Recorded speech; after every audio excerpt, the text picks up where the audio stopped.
오늘 사무엘 하 6장을 중심으로 말씀의 제목은 한번 따라서 하십시다. 하나님을, 이렇게 소리에 힘이 없으세요? 다시 한번 하나님을 주의하라. 다시 한번 하나님을 주의하라. 믿습니까? 오늘 이 말씀을 주제로 우리가 세상 속으로 예수님을 따라 제자의 삶을 사는 거 참 중요한데, 그러기 위해서는 우리 속에 중심적 가치가 있어야 돼요. 가치에는 두 가지 가치가 있죠. 수단적 가치가 있고 궁극적인 중심적 가치가 있습니다. 수단적 가치라는 것은 예를 들면 이런 거죠. 열심히 해라. 우리 성실하자. 이거는 수단적 가치예요. 그렇죠? 그런데 우리 신앙인들에게는 그 수단적 가치도 당연히 소중하지만 그거보다 더 소중한 것은 궁극적인 가치. 그게 뭘까? 우리 지난 월요일부터 이제 3일 동안 어제까지 또 귀한 주의 사자를 통해서 말씀을 잘 들었어요. 혹시 첫 번째 주제가 뭐였는지 기억하고 계십니까? 예, 너희 믿음이 어디 있느냐? 이 질문이었죠. 너희 믿음이 어디 있느냐? 두 번째 날의 주제는 영광이란 뭔가? 우리가 하나님께 영광을 돌린다 그러죠. 영광이란 뭔가? 그리고 어제 아침에 주제는 결과와 열매보다는 과정에서의 순종. 기억나시죠 이제? 예. 자기는 다 미리 복습해 놓고는 사실 저도 다 한 번 더 듣고 왔어요. 예. 말씀이 좋아서 저도 은혜를 많이 받았습니다. 톨스토이라는 대문호가 70살이 넘어서 쓴 글이 하나 있죠. 여러분 들어보면 그걸 다 아실 거예요. 인생의 세 가지 질문이라는 글이 있습니다. 그 질문을 이제 아주 담백하게 물어보면 이런 거예요. 가장 중요한 때가 언제인가? 그리고 가장 중요한 일은 무엇인가? 그리고 가장 중요한 사람은 누구인가? 이 세 가지 질문이에요. 그런데 그 세 가지 질문의 종합적인 대답은 가장 중요한 때는 지금이에요. 지금. 그렇죠, 여러분? 예. 내일은 하나님이 내게 주셔야 마주할 수 있는 날이지, 내가 미리 끌어당겨 걱정한다고 계획한다고 되어지는 날이 아닙니다. 그리스도인들에게 가장 소중한 것은 지금입니다. 오늘입니다. 믿습니까? 가장 중요한 일은 뭘까요? 예, 지금 여러분들이 하고 있는 그 일이에요. 학생이면 학생의 일, 직장인이면 바로 그 직장에서 맡겨진 그 직무, 이게 가장 중요한 일입니다. 그럼 가장 중요한 사람은 누굴까요? 지금 만남을 함께하는 사람, 그 사람이 가장 중요한 사람이에요. 매우 보편적 진리이지만 어쩌면 우리 인생에 정말 필요한 것은 어떤 특별한 것들이 늘 필요한 게 아니라 항상 이렇게 상식적이고 보편적인 것이 우리에게 어쩌면 가장 중요한 것들일 수가 있습니다. 이것이 그런데 문제는 하루아침에 형성되거나 하루아침에 만들어지지 않는다는 거예요. 오늘 성경에서도 유래를 찾아볼 수 없는 매우 황당한 사건을 우리가 만나게 되는데, 특별한 새벽에, 그것도 시간이 새벽인데 뭐 이런 주제를 고르셨을까? 예, 제가 이제 여러 주 동안 47차 특세를 준비하면서 이번 주제가 예수를 따라 세상 속으로라는 주제인데, 우리 성도들과 청년들에게 어떤 성경적 가치가 이 시점에 정말 필요할까를 기도하면서 허락받은 본문이에요. 자, 아마 성경에 몇몇 이렇게 갑작스럽게 죽음을 맞이하는 황당한 재앙이 우리에게 소개될 때마다 그 구절 자체가 또 아주 난처한 그 해석을 안겨다 줍니다. 신약으로 넘어가면 이런 유사한 사건이 또 있죠. 초기 초대교회에 나타났던 아나니아와 삽비라의 사건이에요. 그 아나니아와 삽비라의 사건은 뭐 단순히 헌금을 떼어먹었다, 이런 단순한 사건이 아니고, 그 사건의 결말이 어떻게 끝이 나는가를 성경을 유심히 읽어보면 하나님을 두려워하더라. 온 초대교회 공동체가 그 사건을 통해서 단순히 뭐 헌금을 속이고 이런 지역적인 데 본문의 의도나 초점이 있는 것이 아니라, 온 초대교회가 이제 새로운 교회 형태가 시작이 되면서 혹 무질서해질 수 있는 그런 상황에서 온 교회가 경건한 두려움에 하나님을 주목하는 데 초점을 맞추었었습니다. 자, 그런데 오늘 이 사건은 시기적으로, 역사적으로 어떤 즈음인가 하면, 이제 다윗이 이스라엘 통합 왕이 됐어요. 그리고 이제 헤브론에서 예루살렘으로 옮겨서 실질적인 이스라엘의 이제 왕으로 등극을 했습니다. 그리고 그가 왕이 되기 직전까지의 마지막 전투가 블레셋과의 전쟁이었어요. 승리를 당연히 했겠고, 그는 이스라엘의 이제 왕이 됐습니다. 왕이 되고 나니까 예루살렘 수도에 왕의 보좌만 있다고 나라가 온전해지는 건 아니래서, 그는 30여 년 전 블레셋에 빼앗긴, 그리고 유랑 중에 있는, 어쩌면 방치되어 있는 그 법궤를 가져와야 되겠다는 생각을 했던 것 같아요. 그래서 오늘 본문을 보니까 뭐 어마어마한 그 행렬을 준비했죠. 1절을 다시 보세요. 다윗이 이스라엘에서 뽑은 무리 얼마입니까? 3만 명을 다시 모았어요. 다윗이 일어나 자기와 함께 있는 모든 사람과 더불어 바알레 유다로 가서 거기서 하나님의 궤를 메어오려 하니, 그 궤는 그룹 사이에 좌정하신 만군의 여호와의 이름으로 불리는 것이라.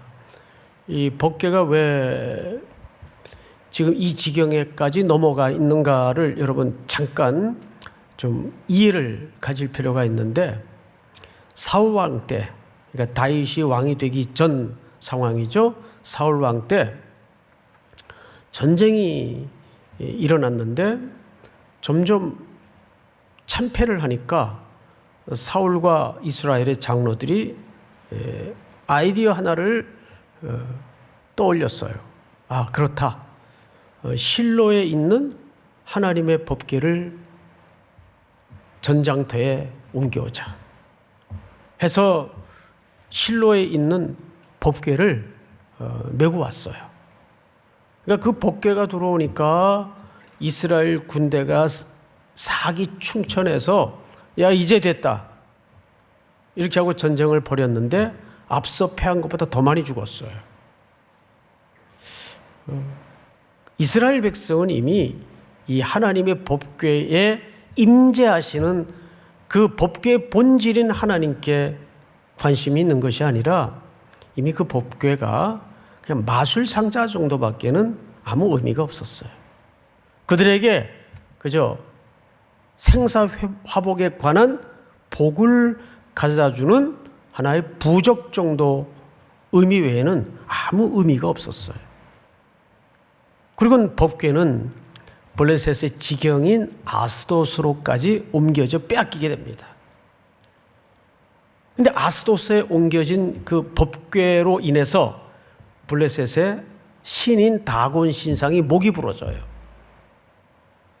그러니까 온 블레셋이 벌벌 떨죠. 그래서 이 법궤가 여기저기 니네가 가져가라. 여기 있다간 우리가 다 죽게 생겼다.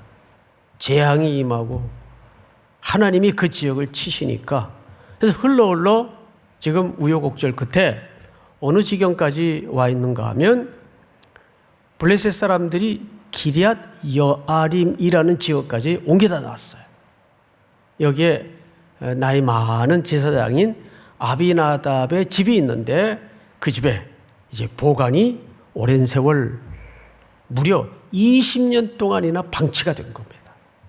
그리고 그 아비나답이라는 제사장이 두 아들을 통해서 그 중에 하나가 우사입니다. 우사라는 아들과 또 하나가 아효, 어떤 본문에는 아히효라고 되어 있는데 우리말 성경에는 아효라는 두 아들로 이 법궤를 관리하도록 명령을 했어요. 그렇게 이 법궤가 방치된 채 아비나답의 집에 모셔진 지가 몇 년이었다고요? 20년의 세월이 흘렀어요. 20년. 그러니까 작은 세월이 아니죠. 그리고 이제 두 아들은 아버지와 함께 이 법궤를 이제 보관하고 관리하는 역할을 맡았겠죠. 근데 따지고 보면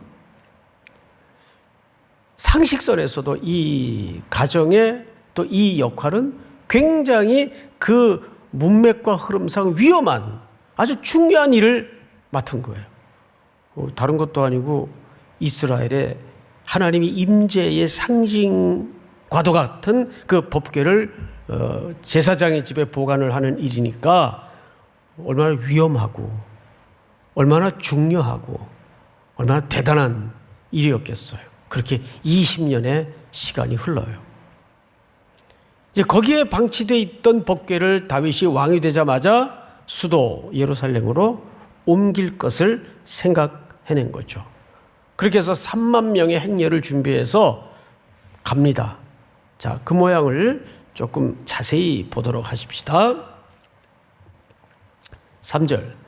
그들이 하나님의 궤를 새 수레에 싣고 산에 있는 아비나답의 집에 나오는데 아비나답의 아들 우사와 아요가 그 새 수레를 모니라. 자, 4절 한번 같이 읽어볼까요? 시작. 그들이 산에 있는 아비나답의 집에서 하나님의 궤를 싣고 나올 때 아효는 궤 앞에서 가고. 그러니까 아요가 앞에서 이제 끌고 가고 우사는 법궤 옆에 이렇게 가드처럼 서 있었던 것 같아요. 이렇게 쭉 이제 따라갑니다. 5절을 제가 읽겠습니다. 그때 다윗과 함께 갔던 이스라엘 온 족속은 잣나무로 만든 여러 악기, 수금, 비파, 소고, 양금, 제금으로 여호와 앞에서 뭐 했어요? 연주를 했어요. 찬양을 한 거예요. 6절, 이때 돌발적인 일이 벌어집니다. 그들이 나곤의 타작마당에 이르러서는 소들이 어떻게 했다고 되어 있어요? 띠무로 우사가 손을 들어 하나님의 궤를 붙들었더니 7절 다 같이 시작.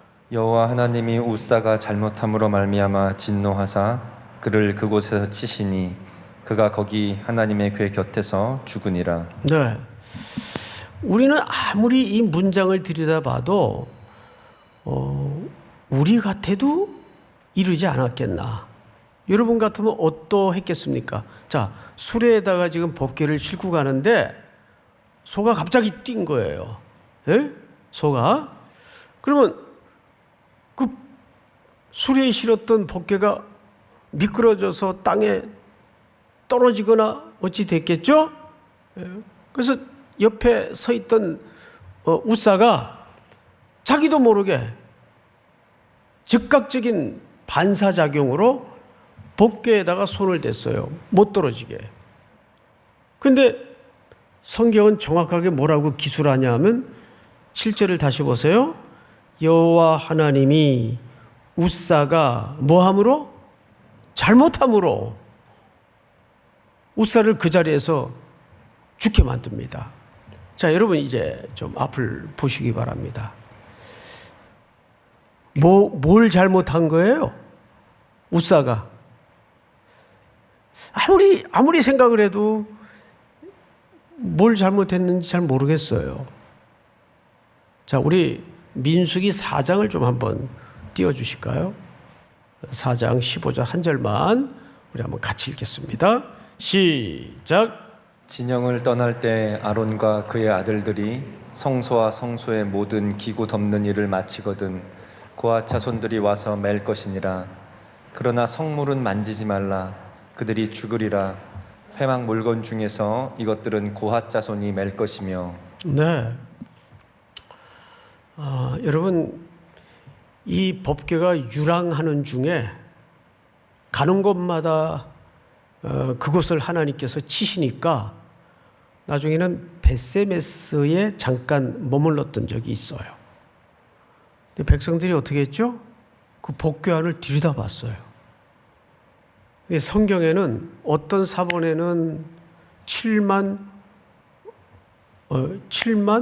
50명이 죽었다고도 하고 어떤 사본에는 그냥 50명이 죽었다고도 하고 이렇게 설이 다르긴 하지만 엄청난 인명피해가 났었습니다. 거룩한 성물을 들여다봐서는 안 돼요. 그게 율법의 질서구 명령이에요. 그런데 오늘 4장 15절을 다시 보시면 진영을 떠날 때 아론과 그의 아들들이 성소와 성소의 모든 기구 덮는 일을 마치거든 고핫 자손들이 와서, 고핫 자손들은 레위 자손을 얘기합니다. 고핫 자손들이 와서 맬 것이니라. 여러분 이 법궤는 수레에 실도록 되어 있습니까? 매도록 되어 있습니까? 매도록 되어 있어요. 그러면 수레에 실었다는 것은 어느 방식이에요? 블레셋 방식이에요. 우리 사무엘상 6장을 한번 띄워주실까요? 그러므로 너희는 너희의 독한 종기의 형상과 땅을 해롭게 하는 쥐의 형상을 만들어 이스라엘 신께 영광을 돌리라. 이게 무슨 얘기냐 하면 블레셋 땅에다가 옮겨놨는데 하나님의 영이 그 지역을 치신 거예요. 그러니까 블레셋 사람들이 어떻게 생각했을까요? 야, 우리가 이 법궤를 여기다가 옮겨와서 저들의 신인 여호와가 진노를 했구나. 이렇게 오해를 한 거죠. 영광을 돌리라. 그가 혹 그의 손을 너희와 너희의 신들과 너희 땅에서 가볍게 하실까 하노라. 다음 절 시작. 애굽인과 바로가 그들의 마음을 완악하게 한 것 같이 어찌하여 너희가 너희의 마음을 완악하게 하겠느냐.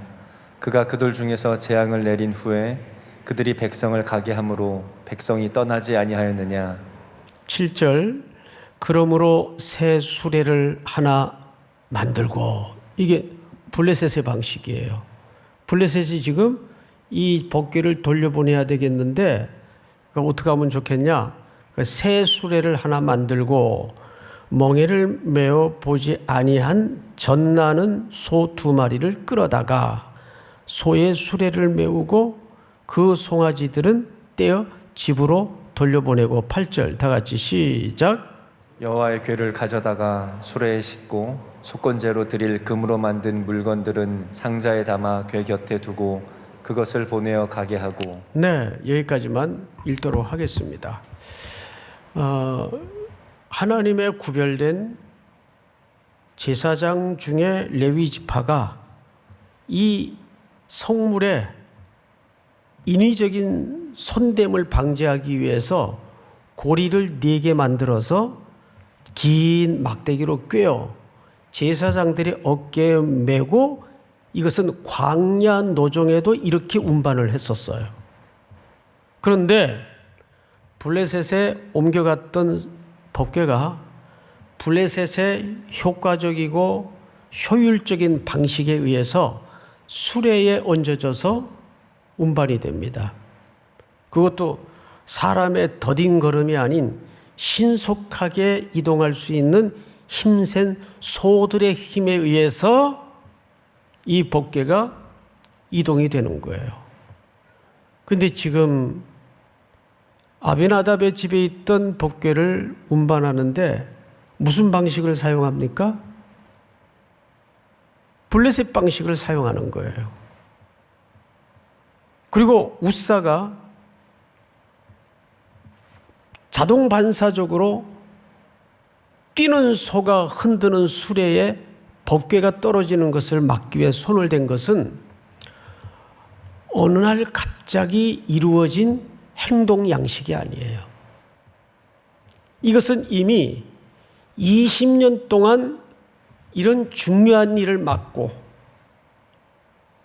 제사장으로서의 형식 속에서 오랫동안 그 법궤를 모시는 일에 자기가 이미 법궤의 관리자가 되어 있는 거예요. 여러분, 이것이 오랜 시간 조금씩 내 의식 속에 밀고 들어오는 무서운 종교성이에요. 우리도 신앙생활을 신선도가 잃고 오래 지속되다 보면 자기가 하나님을 관리하는 관리자가 돼요.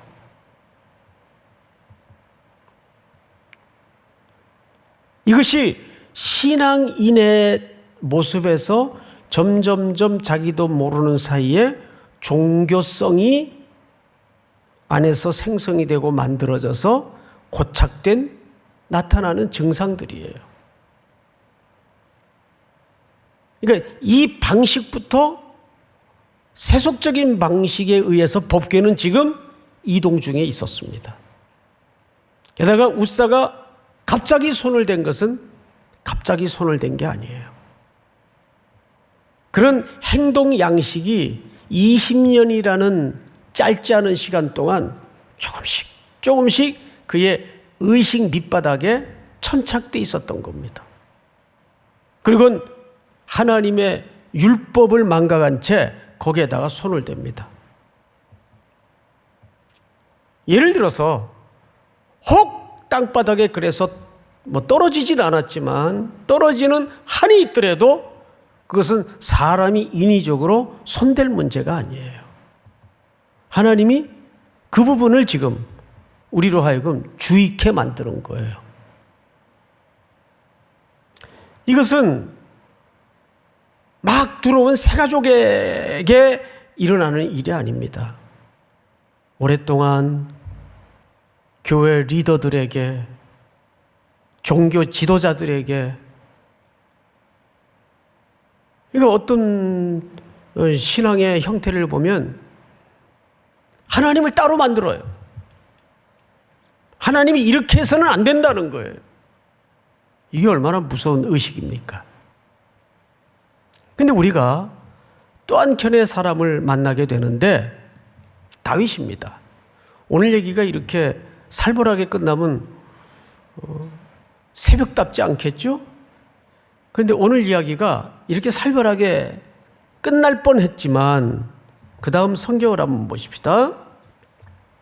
8절 여호와께서 우사를 치심으로 다윗이 뭐하여? 분하여. 자, 이제 앞을 보세요. 아니 지금 어디다 대고 분을 터뜨려요? 근데 누가? 다윗이 분하여 그랬어요. 저는 이 부분을 묵상하다가 좀 이렇게 멍했어요, 사실. 이 양반은 뭐지, 이 상황 속에서? 왜 화를 내? 지금 죽었습니다 하고 엎드려도 시원찮을 판인데, 그런데 여기 기가 막힌 하나님의 드러내고자 하는 메시지가 있어요. 여러분, 우리가 이렇게 누구랑 싸움을 하더라도 그 싸움에 응례를 해주면 화가 덜 나요. 그런데 이런 사람이 있어요. 아, 그래. 네 말이 맞아. 내 졌다. 이게 더 얄밉지 않아요? 어떡하세요? 부부싸움 때도 제일 악질적인 반응이 대꾸를 안 하는 거죠. 그래, 넌 지져라. 그래, 다 네 말이 맞아. 됐지? 이러면 진짜 더 끓잖아요, 사람이. 그런데 다윗은 지금 감히 자를 떼고 하나님께 지금 뭘 하고 있어요? 분을 내고 있어요. 여기서 우사와 비교가 되는 거예요. 어떤 비교일까요? 다윗은 그 신앙이 지금 옳든 그르든 그 문제를 떠나서 누구에게 살아있는 겁니까? 에? 하나님께 살아있는 거예요. 이것이 종교 안에서 형성된 신앙의 모습과 날것의 차이예요. 다윗은 신앙을 어디서 배웠어요? 살벌한 들판에서 자기의 몇 배 되는 규모의 군대 앞에 자이언트 골리앗 앞에서 그는 하나님을 경험하고 하나님을 배웠어요. 그건 성전에서 배운 신앙이 아니에요. 내 맡은 양떼의 생명을 지켜내기 위해서 캄캄한 밤에 맹수와 사자와 곰들과 맨몸으로 맞서서 싸웠어요. 원수의 무시무시한 끊임없는 추격 속에서 그는 동굴에서도 하나님을 경험했어요. 이것이 다윗의 신앙 형성의 차이예요. 그는 성경 암송하고 또 어떤 정형화된 종교의 예식 속에서 하나님을 배운 게 아니에요. 무시무시한 칼날 아래 평생 추격자의 살벌한 위협 앞에서 하나님의 보호하심을 경험했고 들판에서 누구도 도와줄 리 없는 고독한 광야에서 하나님만이 나의 피난처가 되고 도울 자이심을 경험한 거예요. 여기서 다윗이 분을 냈다는 말은 그렇게 유쾌하게 보이는 거예요. 그리고 그는 집으로 돌아가 버려요. 삐져가지고. 그런데 구절을 한번 볼까요? 다윗이 그날에 여호와를 두려워하여 이르되 여호와의 궤가 어찌 내게로 오리요? 이 상황 속에서 어찌 내가 여호와의 궤를 옮길 수 있겠느냐 그 말이에요. 그렇다고 해서 그가 하나님께 분냈다고 해서 하나님을 무시했다는 말이 아니죠. 하나님을 어떻게 했다고 되어 있죠? 두려워하여. 두려우신 하나님이지만 그는 하나님께 성도 낼 수 있는 살아있는 신앙의 관계가 형성되어 있었어요. 이게 아주 중요한 포인트입니다. 그 다음 10절을 한번 같이 읽어볼까요? 시작. 다윗이 여호와의 궤를 옮겨 다윗성 자기에게로 메어 가기를 즐겨하지 아니하고 가드 사람 오벳에돔의 집에 메어 간지라. 그래서 그 법궤가 또 예루살렘으로 못 오고 오벳에돔의 집에 잠시 머뭅니다. 한 석 달을. 11절 여호와의 궤가 가드 사람 오벳에돔의 집에 석 달을 있었는데 여호와께서 오벳에돔과 그의 온 집에 복을 주시니라. 자, 여러분 이제 앞을 보십시다. 우사는 법궤에 손댔다고 즉사했는데 다윗은 분을 냈어요, 하나님께. 그런데 즉사했습니까? 즉사하지 않았어요. 이게 얼마나 말이 안 되는 비교입니까? 그런데 다윗이 그 다음에 오벳에돔의 집에 복을 주셨다는 여호와의 소식을 듣고 12절 우리 전체 한번 같이 읽읍시다. 결론입니다. 시작. 어떤 사람이 다윗 왕에게 아뢰어 이르되 여호와께서 하나님의 궤로 말미암아 오벳에돔의 집과 그의 모든 소유에 복을 주셨다 한지라. 다윗이 가서 하나님의 궤를 기쁨으로 메고 오베데돔의 집에서 다윗 성으로 올라갈새.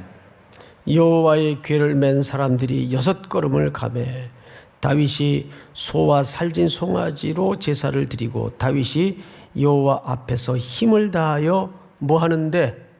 춤을 추는데 그때 다윗이 배 에봇을 입었더라. 여러분, 웃사는 죽었고 다윗은 결국 뭘 했어요? 춤을 췄어요.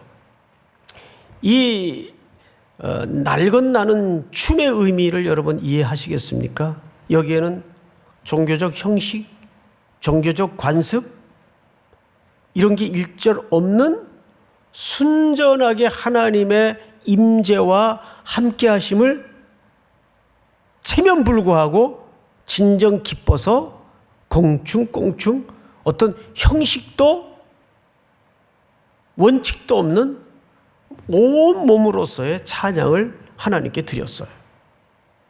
이걸 흉봤던 사람이 하나 있었죠. 사울의 딸 미갈입니다. 왕이 채통이 있지. 저게 뭐야 저게. 이때 아마 이랬으면 어땠을까. 같이 내려와서 다윗과 함께 같이 댄스를 했다면 얼마나 이 그림이 아름답게 결말이 났었을까. 그런데 사울의 딸 미갈은 종교적인 관습과 인본적인 질서만 생각을 하고 하나님 앞에 생생히 살아있는 가슴이 없었어요. 오늘 우리가 회복해야 될 것은 우리가 신앙생활을 오래 할수록 형식주의와 종교인으로 변모해가는 우리의 모습을 소스라치게 날마다 확인하고 발견해야 됩니다. 우리 속에 하나님께 결국은 뭘 하나님이 더 기뻐하시는 걸까요? 얼마나 형식을 지키고 질서를 존중했느냐 더 무의미하는 건 아니겠지만 그보다 더 우선적 하나님이 바라보시는 관점은 당신이 우리가 하나님 앞에 생생히 살아있는 관계를 형성하고 있는가. 하나님 앞에 내가 지금도 영적으로 감각을 깨우고 생생히 분도 낼 줄 아는 살아있는 관계를 가지고 있는가. 그것이 하나님이 진정 이 양자의 대비를 통해서 드러내고자 하는 중요한 궁극적 가치예요. 믿습니까? 오늘도 이 말씀이 또 온라인으로 이 자리에 현장에서 함께하는 모든 성도들에게 깊은 묵상의 기도의 제목이 될 수 있기를 주의 이름으로 축원하고 축복합니다. 우리 찬송가 315장 찬양을 하도록 하겠습니다.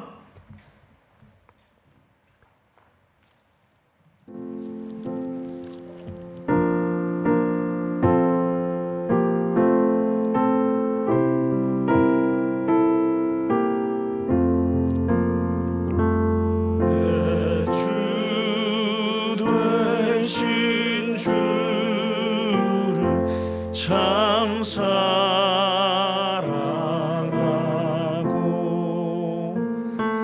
곧 그에게 죄를 다고 합니다.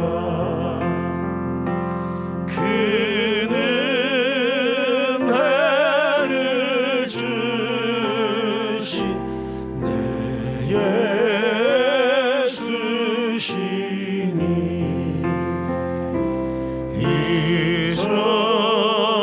이전보다 더 사랑합니다. 주 날 사랑하사 주 날 사랑하사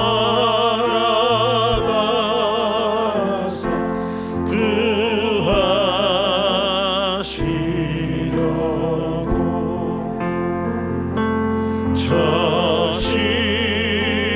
십자가 고라 당하셨도다.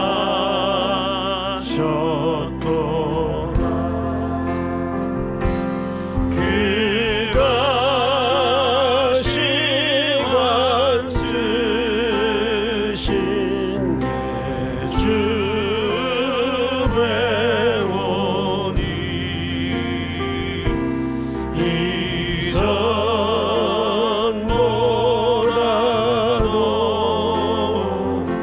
사랑합니다. 내 평생에 힘쓸 그 큰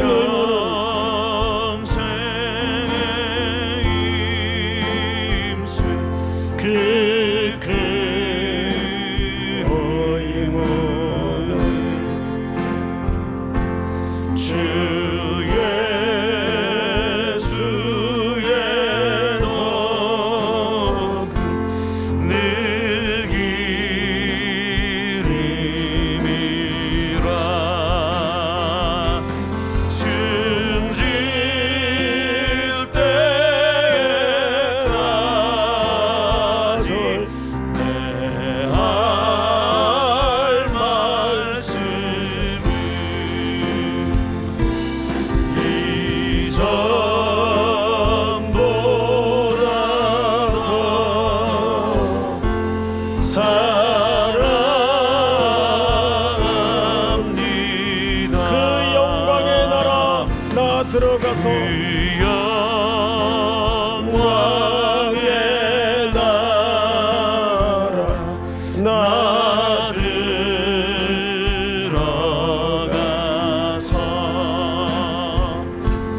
깊은 선한 은혜 늘 감사하리.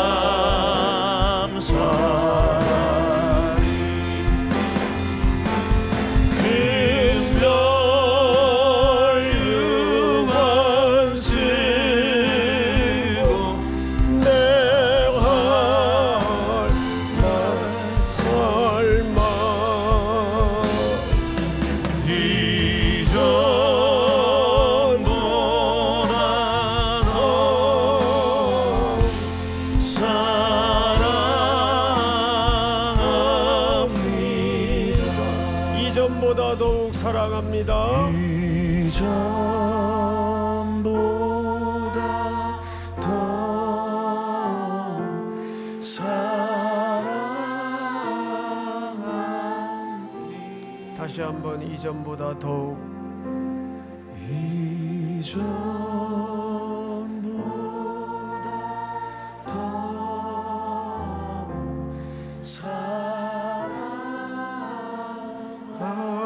사랑합니다. 우리 몇 가지 제목을 놓고 함께 기도합시다. 먼저는 오늘 주신 말씀처럼 우리의 신앙이 어느덧 신앙에서 출발해서 종교인은 되어가고 있는 부분은 없는지 돌아보십시다. 특별히 자기에게 맡겨진 직무가 오래되다 보면 이런 관습에 우리는